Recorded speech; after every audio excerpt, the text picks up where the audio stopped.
Trisac. L'original.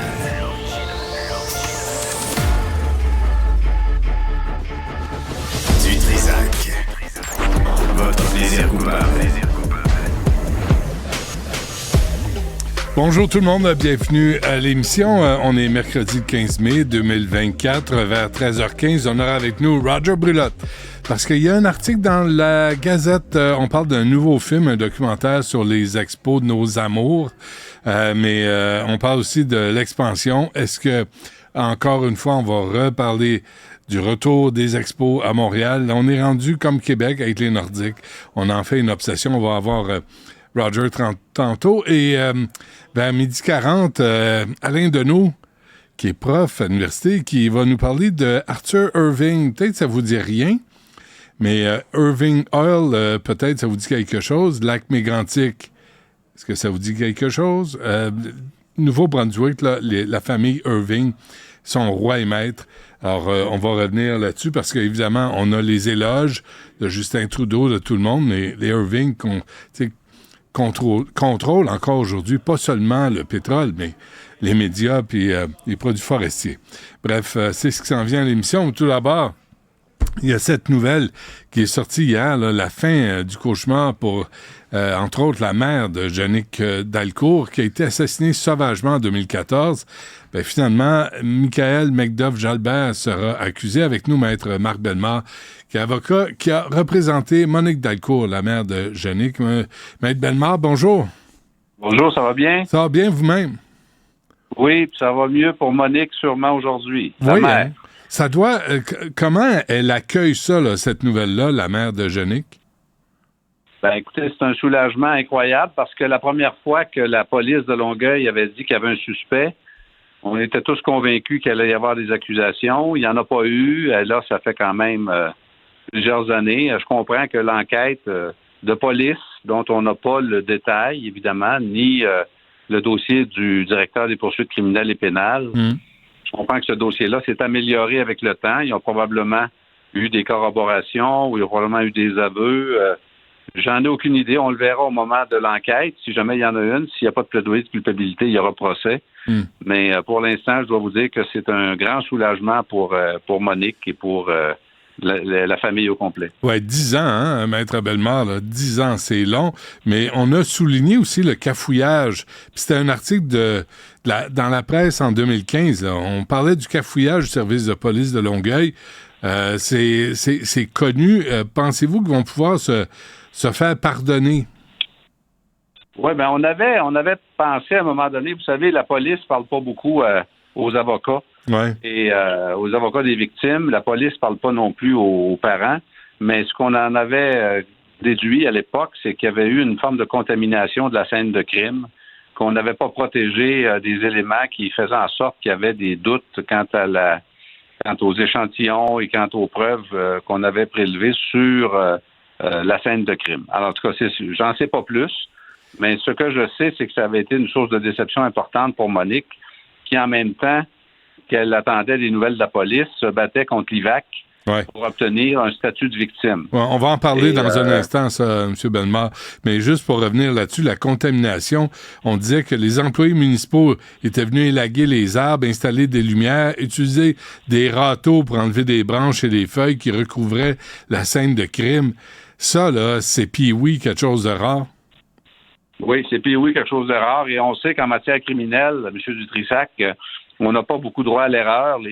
Les tribunaux de juridiction criminelle fourmillent de cas où on a acquitté des gens, où on a libéré des accusés parce qu'il y avait eu une faille, un non-respect de certains éléments de l'enquête, violation de la Charte des droits fédérales, la Charte à Trudeau, là, qui permet à la quantité de criminels d'être libérés ou d'être acquittés. Alors, on ne peut pas se permettre de faire des erreurs, mais semble-t-il, en tout cas, ce que je comprends aujourd'hui, à partir du moment où des accusations sont portées, c'est que la police semble avoir un dossier plus solide. Et comme on sait, en matière criminelle, il n'y a pas de délai pour accuser. C'est imprescriptible. Donc, on peut accuser quelqu'un 25-30 ans après l'événement, en autant qu'on a une preuve hors de tout doute. Ça ne libère pas la couronne d'accusation du fardeau de prouver hors de tout doute.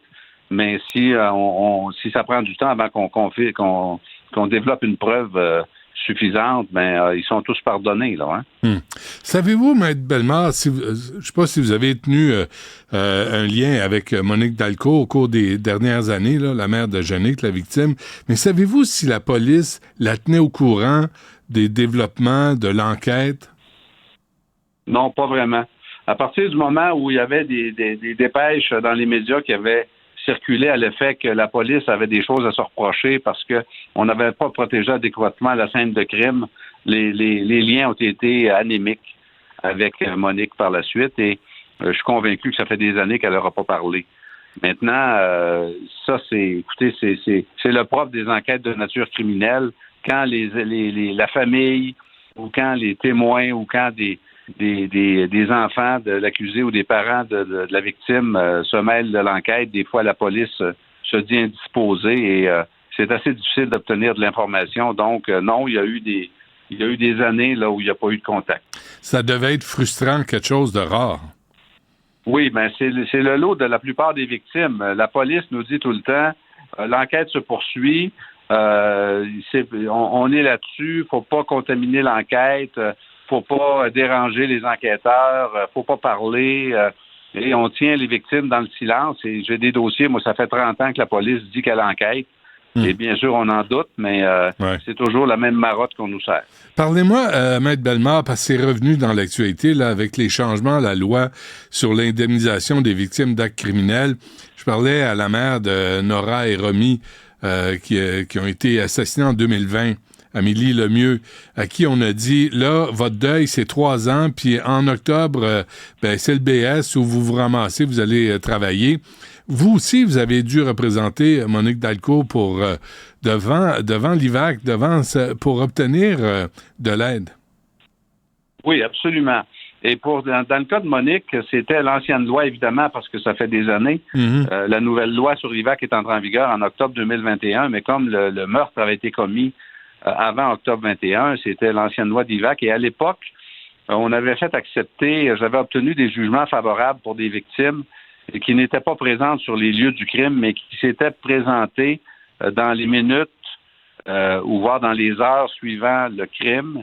Et il y avait des traces du crime, il y avait du sang par terre, il y avait des traces comme quoi un crime avait été commis. Et c'était suffisant pour les tribunaux pour reconnaître la personne comme étant victime, même si elle n'était pas présente physiquement au moment précis où le meurtre avait été commis. Dans le cas de Monique, elle s'est présentée le lendemain du crime. Et pendant toute la nuit, elle a attendu sa fille, ne sachant trop où elle était, croyant qu'elle avait visité un ami ou qu'elle avait couché chez des amis. Mais c'était quand même étonnant pour la mère qui avait l'habitude d'avoir des nouvelles de sa fille de façon systématique. Alors, le lendemain, elle était à l'hôpital et pour des soins personnels et la police s'est pointée. 2 policières de police de Longueuil se sont pointées pour annoncer à Monique que sa fille avait été assassinée la veille. Alors là, elle s'est présentée sur le lieu de la scène de crime, mais la Cour d'appel a considéré que c'était trop tard, qu'il n'y avait pas de concomitance, si vous voulez, entre le moment précis où le crime avait été commis et le moment où Monique s'était pointée sur la scène de crime. C'est sûr Monique argumentait qu'elle avait vu en boucle un reportage à LCN où on voyait les ambulanciers tenter de réanimer Jannick Dalcourt. Et elle regardait cette vidéo-là des dizaines de fois tous les jours et elle reconnaissait sa fille sur le film. Alors, moi, j'ai plaidé en cour d'appel que c'était comme si elle y était, que c'était qu'elle revivait l'événement comme si elle avait été présente au moment précis où le crime avait été commis.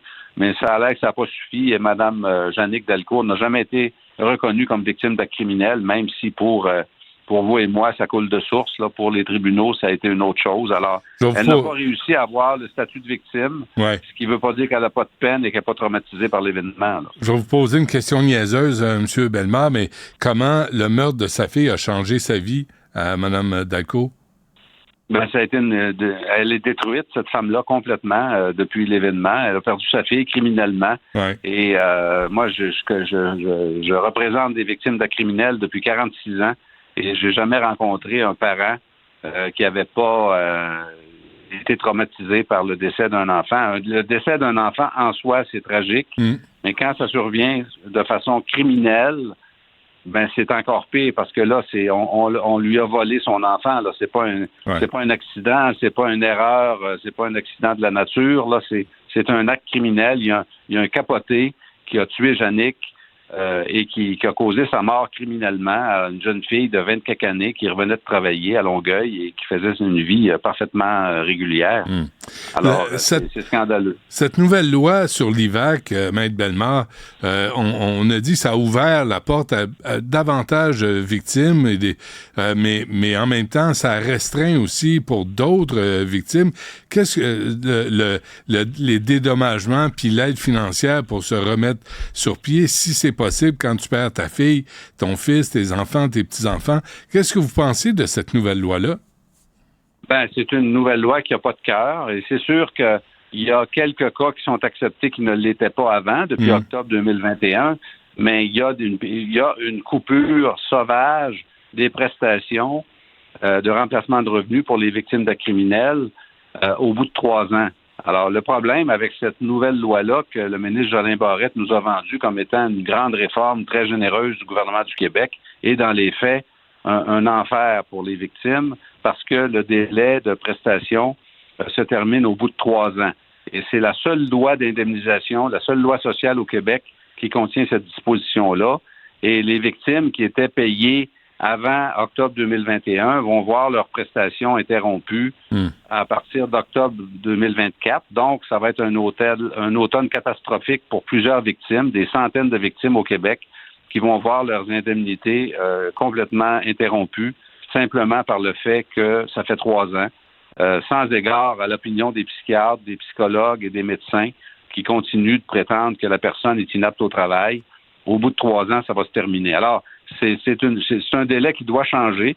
Moi, j'ai intimé le gouvernement à plusieurs reprises de modifier cette loi-là pour faire en sorte qu'il n'y ait pas de délai précis d'interruption de prestation, mais qu'on tienne compte de l'opinion des médecins dans chacun des dossiers, parce que la période d'incapacité, M. Dutrissac, là, après un acte criminel, ça peut être variable. Il y en a qui retournent travailler au bout de 3 mois, il y en a qui retournent au bout de 3 ans, il y en a qui retournent au bout de 5 ans, puis il y en a, puis ce sont les pires cas, où il y a une incapacité totale et permanente de travailler, et la loi arrête au bout de 3 ans. C'est un scandale à mes yeux. Qu'est-ce qu'on vous a répondu?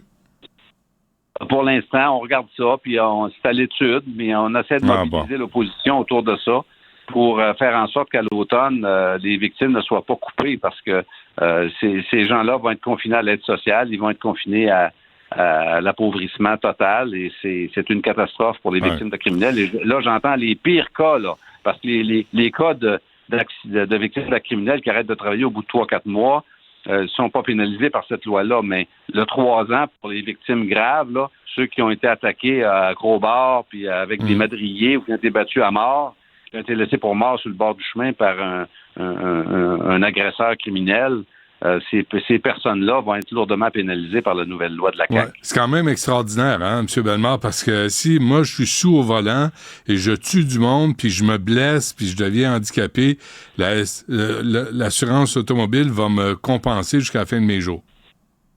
Oui, c'est ça. On a des lois qui méritent d'être revues, M. Dutrissac, parce qu'on paye les mauvaises personnes, on paye des chauffeurs sur la route qui veulent vous tuer avec leur véhicule, mais qui manquent leur coup puis qui se blessent en commettant un acte criminel. Puis les vraies victimes qui sont attaquées, qui sont comme Jannick Dalcourt, ben il n'y a pas d'admissibilité, puis il n'y a pas d'indemnité pour celles qui survivent, évidemment, mais qui sont dans l'indigence. Là.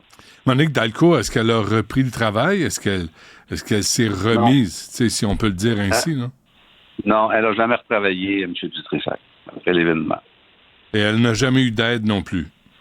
Jamais eu d'aide, sauf quelques traitements psychologiques qui ont été limités à 15 traitements par IVAC, parce que quand ton enfant est victime d'un acte criminel, dans ce temps-là, il payait une quinzaine de traitements, mais il a fallu que je paye les traitements additionnels pour Monique pour lui permettre d'être traitée, parce que tout le monde disait qu'elle avait vraiment besoin de traitement au-delà de cette limite-là. Et a fallu assumer les frais de traitement parce que sans ça, elle aurait pu commettre l'irréparable aussi. C'est scandaleux. C'est littéralement scandaleux. Monsieur Bellemare, un gros merci d'avoir pris le temps de nous parler. À la prochaine. Ça me fait plaisir. Bonne journée.